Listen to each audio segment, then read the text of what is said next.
Hello, y'all. Welcome to another episode, Real Talk with Shawn Smith. Well, on today's episode is a Act and Talk edition episode, and I have a guest. He's an actor, and he's gonna introduce himself. Hey, what's good, y'all? My name is Bishop Freeman. I am an actor, singer-songwriter, and a writer just of other works, and I'm very excited to be here. Yeah, man. I'm so happy to have you on here. I watched that movie, The Killing Cove. Is it The Killing Cove? And hmm I enjoyed that movie. So when did y'all film that movie? We filmed that we started like very late January. I think the first day might have been like January 29th, Okay. going through early March. It was supposed to be filmed just into February, and then there was like some pushbacks of like the filming dates and stuff. But yeah, I filmed maybe a total of 7 days on set. Yeah, Okay, it was man. I was just gonna say it was my first experience, so it was a great one. Man, that's cool. So how it's like working with Chris Stokes? It was very, very good. What can I say about it?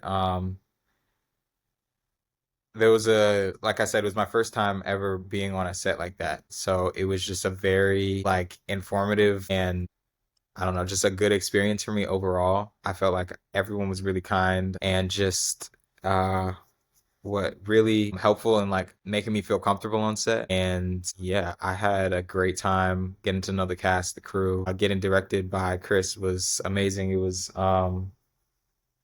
just a good experience all around. And I felt like it was a good one for me to come into for like my first film because it wasn't too, overwhelming and it wasn't like too, what's the word? It just wasn't too much for me to handle on the first go round. I look forward to like working with them with Footage Film Studios in the future. And yeah, they just made me feel right at home. Yeah, man, definitely. So what made you want to get into acting?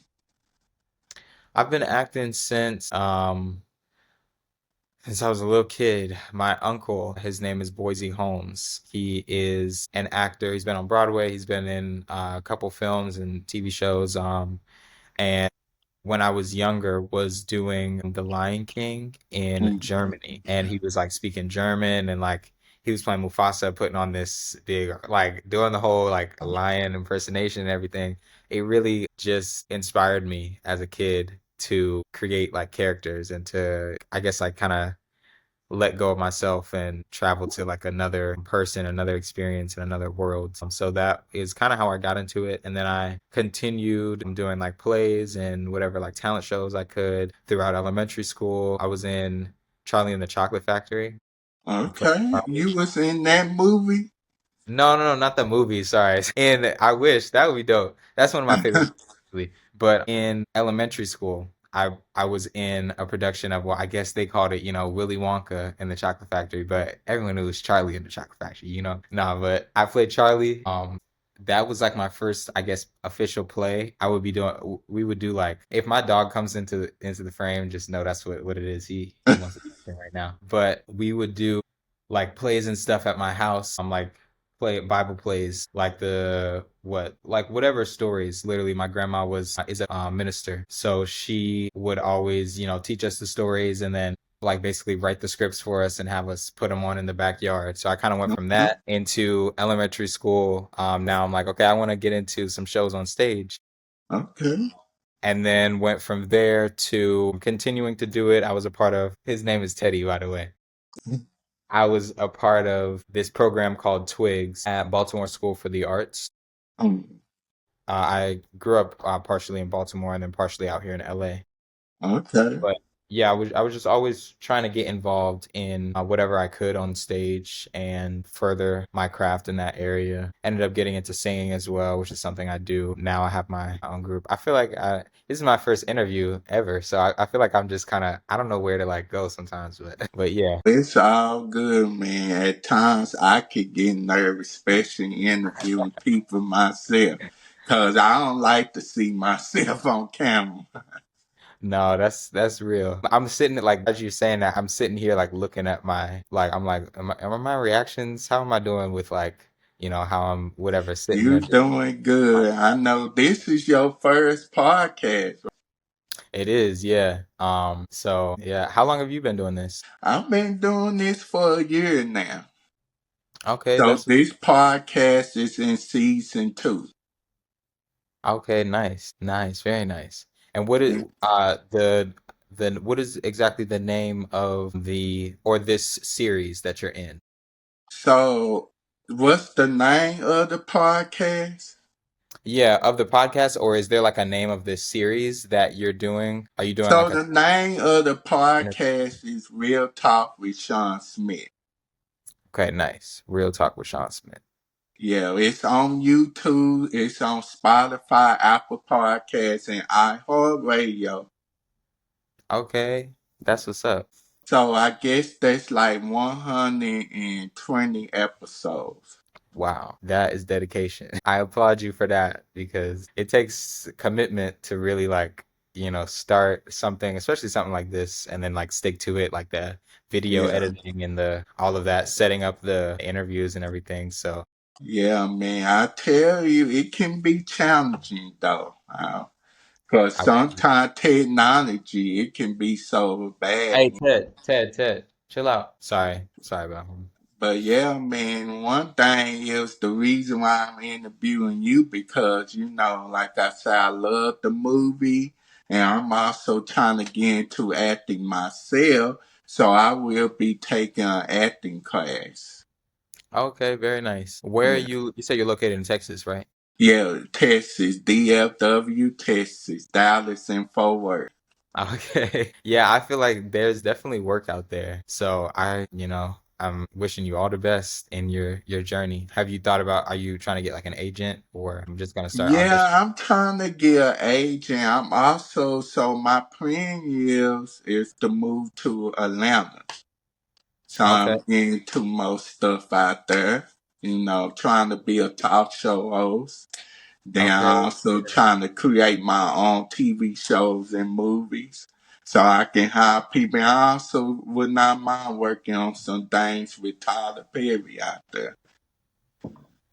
That's what's up. I really see that for you. I wish you all the best. But Maybe yeah, but one day, interviews. huh? I said maybe we'll be doing another one of these interviews at that point.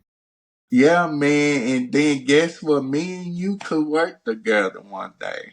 Right. That would be fire. So Yeah, man, because I tell you, man, you such a good actor being that it was your first time acting in the film.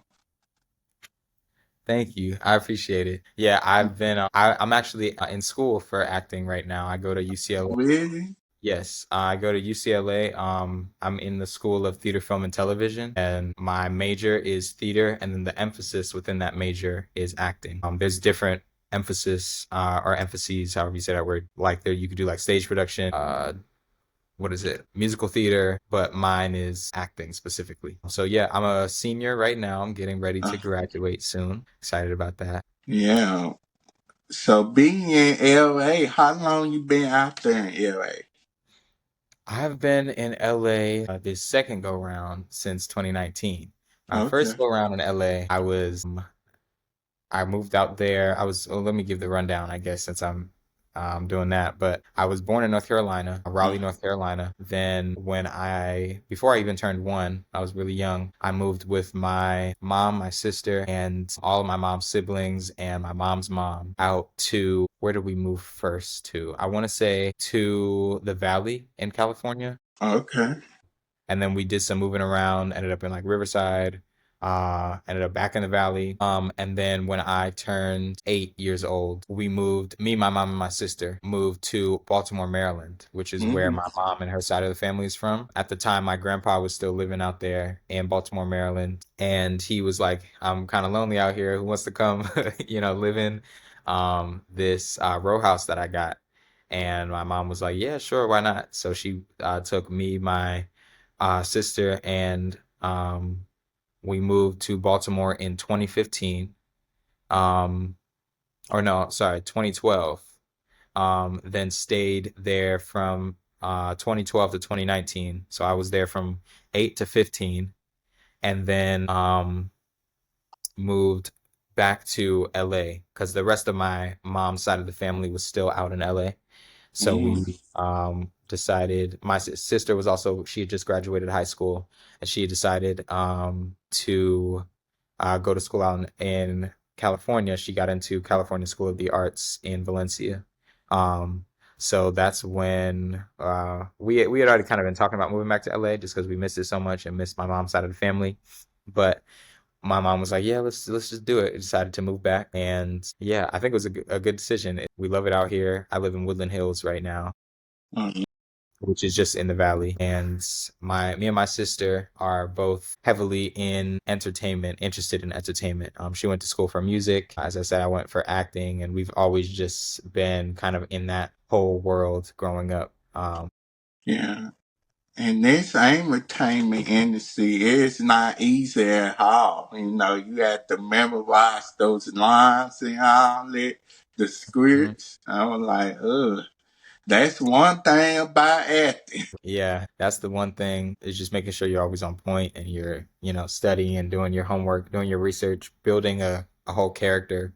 Because when you're on screen, it's like you're not just playing a part. You have to kind of become the part or become Yeah, that person. And people are so complex, they have whole, like, depending on the age of the character you're playing, like my good. character is like a 20-something-year-old kid. He's lived for 21 years on the earth. It's not just like he didn't come into existence when the film started, if that makes sense. So it's kind of Yeah, like you have to understand the mind of who you're representing on screen and like do I guess just it doesn't have to be nothing like too it doesn't have to be like a daunting process or anything, but just understanding who you are as that character and like how they would move, how they would go about everyday life is something that is important to me when I'm portraying.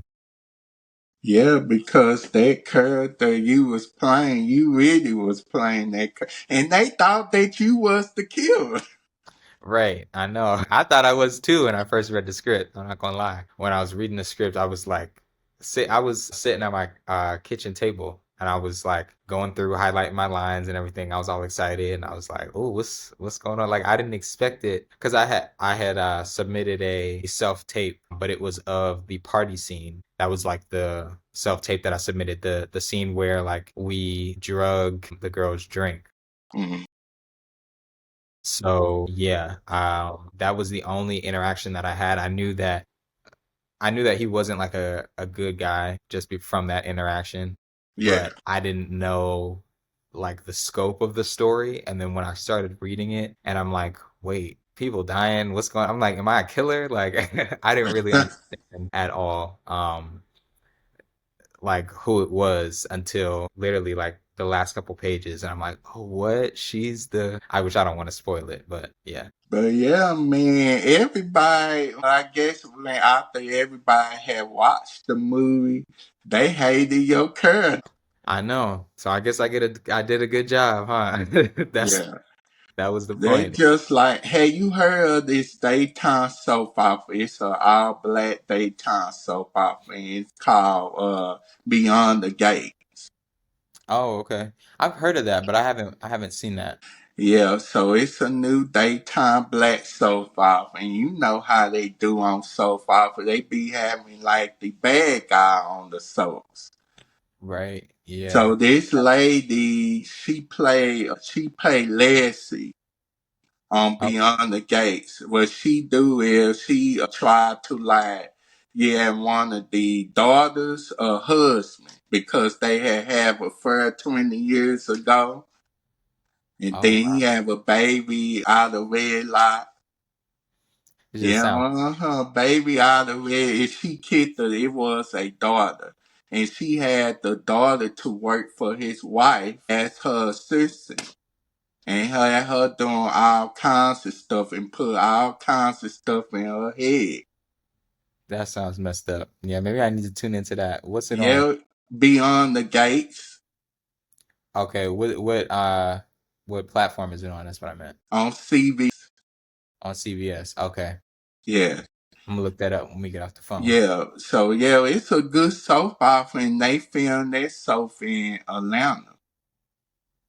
They filmed it. Oh, they filmed it in Atlanta. Okay. Is it who's the production company or who's behind it? Do you know? I know Todd Perry is not behind it, but Oh, yeah, all I know is CBS is behind it. That's all I know who's okay. behind it. And Well, then yeah, the check lady, that out. she a legend because she used to write for this so-called The Bold and the Beautiful. One more time, the something in the The beautiful. Bold and the Beautiful. Oh, the bold and the beautiful. Okay, Yeah. She used to write for them, and then I think she had worked for The Young and the Restless and other daytime soap. nice. Okay, yeah, I'm looking to be in that whole world. I need to be on CBS, Yeah, the big network. Netflix, Prime, Hulu, and HBO. Yeah, man, it always been a dream of mine. I'm like, man, one day I would love to be on that soap opera Beyond the Gate. I could pay that lady Leslie stepmama who come after her. I see that for you. Okay, I'm praying that you get that role. Yeah, man. Me being a Christian, I have boundaries. I'm not gonna sit there and sleep around with no or use bad language. I You could know, talk without using bad language now. boundaries are a good thing. You can't work in LA without having boundaries. Yeah, man. For People do real. crazy stuff. So who is your favorite actor? Who inspired you? I mean, it's always been Denzel. I think that's. Everybody always say Denzel It's Washington. always Denzel. It's always like you can't beat him. Come on. Who else do I really like seeing on screen?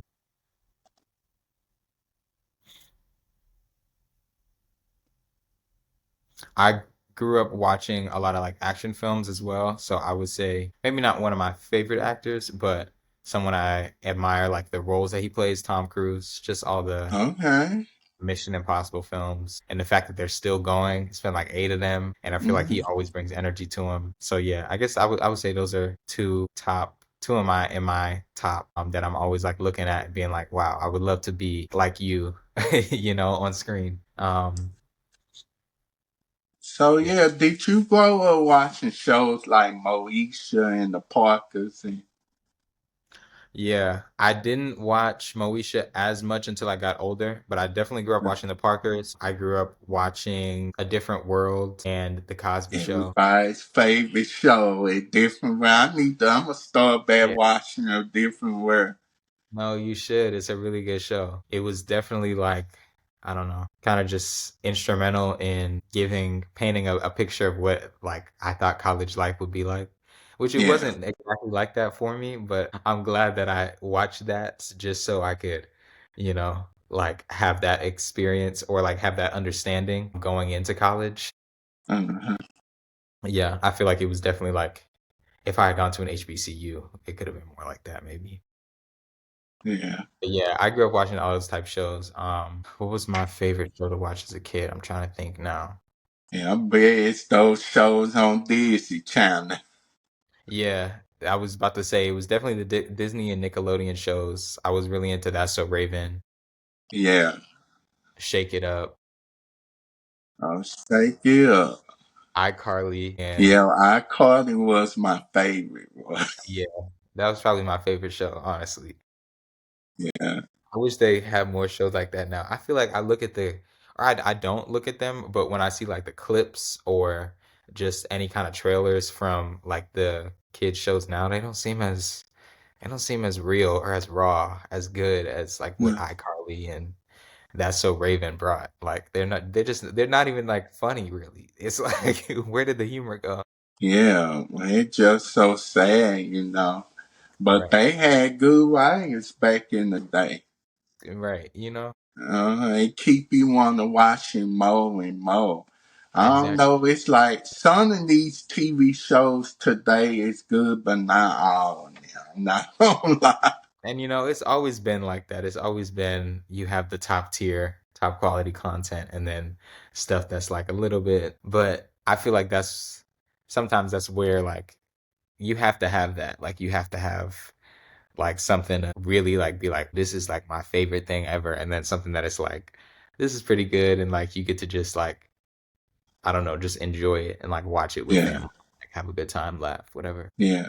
Like that show Martin and then A Living Single. Have you heard Living Single? Yeah, yeah. Love Living Single. They actually got a podcast out. Oh, for real? Uh-huh. Kim Coles and Erica Alabama. Okay, I need to check that out. Yeah, they talk about what's been going on, and you know, of course, people talking about their friends' copy living single. So, Yeah, I've heard of that a lot, which is true, okay. But you yeah, know, we don't gotta get into that. yeah, both shows is good. I'm not gonna lie, they both good, but I don't even remember all episodes of Friends. Yeah, I never watched Friends. I think that, well, one, it wasn't really in my generation growing up because I was born in 2004. Oh, So okay. even shows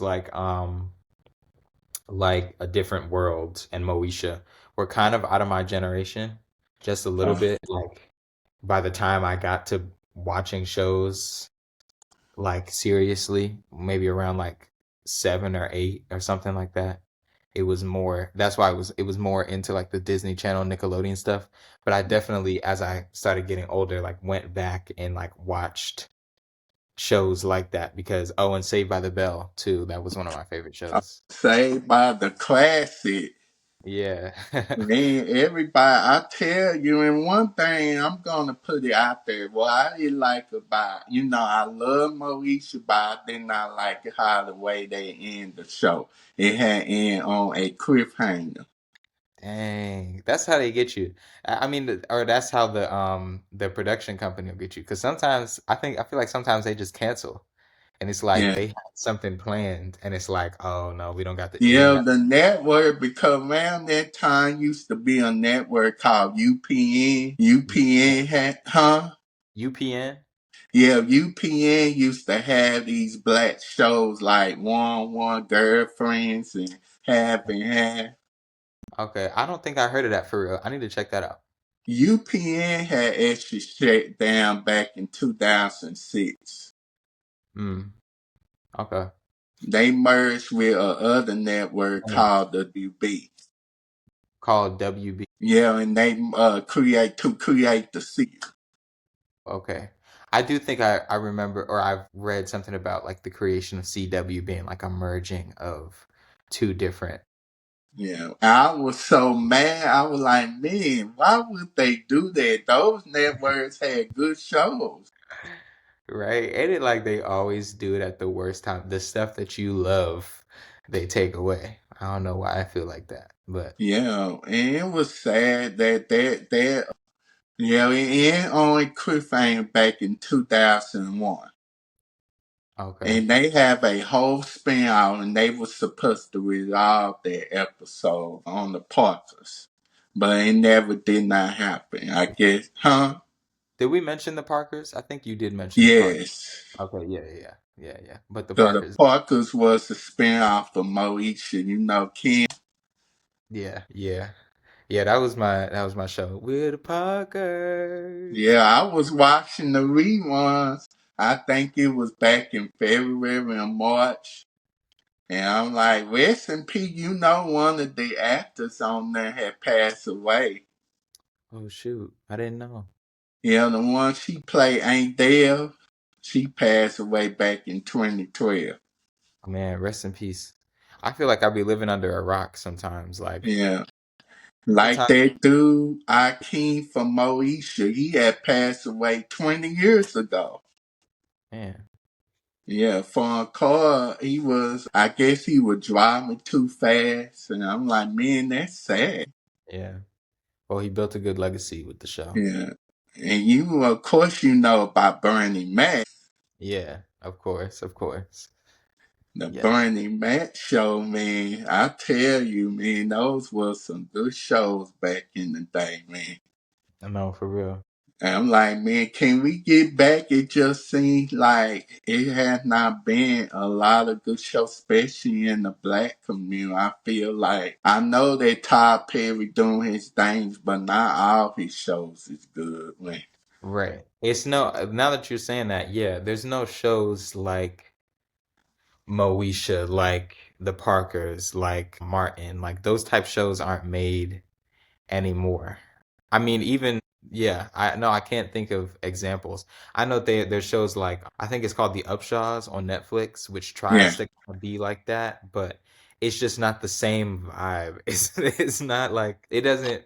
Maybe it's just nostalgia is so will forever like reign supreme in our brains. So like it's maybe we can't it can't be topped those types of shows because it's just so nostalgic already.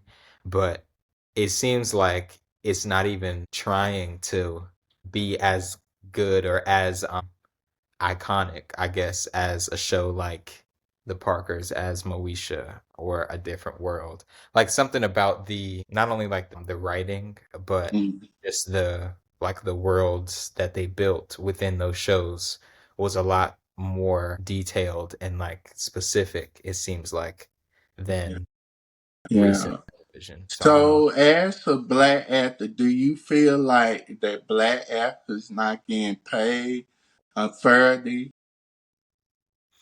I feel like it's always been like that. I mean, we kind of just know that's the reality, unfortunately, which is why I do appreciate when there is these production companies that are coming up, like Tyler Perry's production company, like Footage Film Studios, that are highlighting not only like black actors, but black writers, black directors, black producers, black casting agents, stuff like that. Like, I think that's what it's so important to have those types of companies, or not those types of companies, but black owned production companies, because when you keep it kind of all in house, it just makes it uh that makes it better. At least for us, you know.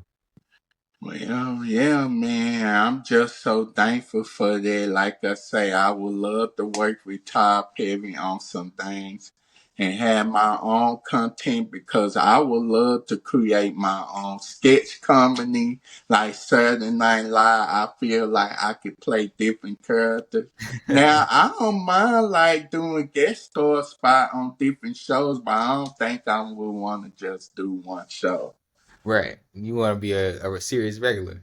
Uh-huh. Yeah, just spread out. Even if I was to do like a recurring character, but I don't have to be on that show with it and all that. So yeah, what are your goals as an actor? As an actor, I would like to be a very convincing character in any role that I play. I feel like that's my number one goal is to convince the audience that they are a part of the world that I'm creating. Of course, I want to take it places. I want to be, like I said earlier, on high-end networks and I want to star in Warner Brothers films, Paramount Pictures. But I feel like as long as I'm embodying my characters in a holistic way and in a way that feels authentic to the character and to the audience, then I think that that's my main goal. And I feel like that'll take me exactly where I want to go and where I need to be. Yeah, man, I definitely will be playing for you. To Thank you. see you on TV. People think TV isn't the thing of the past, CBS and all them. It's a thing of the past. I'm like, no, it's not. I still watch traditional TV. Right. True. Still I good. just love it. I would prefer the episodes of the show to be on weekly, come on weekly instead of just putting it all on there at once. Yeah, I agree. You're saying like airing it weekly instead of like how Netflix would just drop a whole season. Uh-huh. Right. Yeah, something about that it like the suspense of waiting, which I know that certain like HBO does that with a lot of their series, their original series. They'll like drop like what is it? What is it called? The show about the hotel, The White Lotus. They drop those episodes like once every week. So I like when they do stuff like that personally, like you said, because it kind of builds some suspense and it makes it like you gotta kind of wait and wonder what's going on until the next episode. So yeah, I would love to be on something like that, like an HBO original where they, are building some suspense, not just dropping the whole scene. Because it's cool when they do that too, and you get to binge it. But I do appreciate when you have some anticipation that builds between episodes. Yeah. So Tubi. So when did y'all find out that y'all was gonna be on Tubi?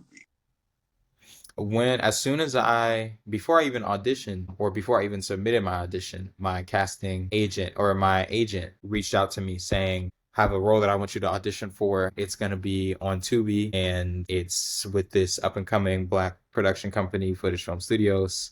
And yeah, I knew from the audition. So I was excited to get that role because I was like, "What? A streaming service as like my first thing? That would be dope." So yeah.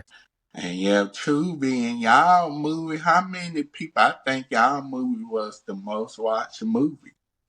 It actually was the sixth most streamed movie in the US on its opening weekend from May 30th to June 6th. That was like the dates that they were tracking it. Because I think that that was like Thursday night to the next Thursday. It had 78.8 million minutes watched. And I did the math. The movie is about an hour and 20 minutes, so that's like 80 minutes. That would be almost just shy of 1 million devices um Oh, watched the film total in that week time from the 30th to June 6th. So that's at least, I would say at least 2 million people that's seen it because most people, or maybe not most, but I'm sure a lot of people who saw it watched it with one, if not two, three other people with them, whatever the device they were watching it on. So yeah, I was like really shocked to see that. I mean, not shocked because I knew it was good and I knew that it would have a large impact, but I just didn't know that it would reach like that status. Like it was the only movie up there. This was from a Variety .com list, but it was the only movie up there from Tubi as well. There were other titles from Netflix, Prime Video, and I think Hulu as well. But yeah, it was really a blessed moment. It felt like to just see that. I was like, wow, it really like that. I felt really good. It was really crazy. bro, one thing is, bro, I couldn't believe you taking out the time to talk to me, bro. Yeah, man, this means so much to me for you to actually get on my podcast after I saw you on that movie. And let me say, it means so much that you reached out to me too, because I mean, I'm I was in that movie, but like I said, that was my first thing. It's not like, I got some long track record or some history. So I was definitely um just very grateful and like excited to just be like, oh shoot, somebody wants to interview me. Like that's that's kind of crazy. So thank you for this opportunity as well. I appreciate it. Yeah, most definitely. Hopefully we get to work together. Yes, I'm sure we will. I could see you over in Atlanta doing your talk show, and if you ever got that, just invite me back on. I'll be glad and quick to Yeah, um I would definitely take a part. invite you on the talk show, but even though I'm still gonna do the podcast, but I'm also gonna do the talk show, but the talk show gonna be a panelist talk show. So I'm not gonna be the only one interviewing you, but it's gonna be other people that interview you too on the talk show. Okay, nice, nice. And that's gonna be big, just like, if you watch the Jennifer Hudson show and Yeah, Shirley Shepherd. So, that's what's up. and Well, I boy, wish and you. I see you, you know what, bro? I see you going on the Jennifer Hudson show. I'm gonna take that. I received that. Thank you. Yeah, Manifest man. soon. Yeah, man. I appreciate you for taking out the time to ever be on my little me podcast, man. It's No, of course. meaning so Hey, much to this ain't no me. little. It's a big production now. So. Yeah, So, man. but yeah, thank you so much for your time. I appreciate it. And yes, let's definitely keep in touch. Yeah, we definitely will keep in touch. Well, y'all, I appreciate y'all for taking out the time to watch this episode of Real Talk with Shawn Smith. Be sure to catch new episodes every Wednesday and Friday on YouTube. But subscribe to Real Talk with Shawn Smith's YouTube channel. And y'all can also listen to this episode on Spotify, Apple Podcasts, and iHeartRadio. Nice. So that being said, y'all take care and see y'all next time. Next episode, Real Talk with Shawn Smith. Bye, and y'all come back now. All right. Thanks.